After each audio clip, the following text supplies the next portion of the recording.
विशेष गरी इलामको क्षेत्र नम्बर 2 मा यो ठाउँ यो यतापट्टि देखिराख्नु भएको छ, उतापट्टि पनि देखाउनु होला। उतापट्टि पनि यो चियाबारी इलामलाई प्रख्यात ठाउँ भनेर विशेष गरी यो चियाबारीले चिनाउँछ।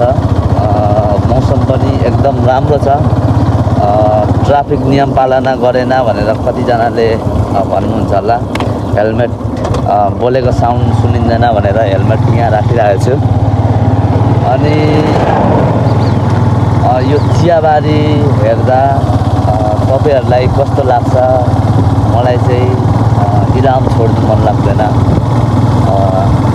यो चियाबारी यस्तो राम्रो छ, बयान गर्दा पनि गरि नसक्ने, अनि भनेर पनि भनि नसक्ने। हेर्नुहोस् न कस्तो दामी एक खालको माहौलै अर्कै हुन्छ यहाँ माथि आउँदा। विशेष गरी यहाँ चाहिँ गर्लफ्रेन्ड र बोयफ्रेन्ड आउनुपर्ने ठाउँमा दाजु र भाइ आइरहेको छु होइन।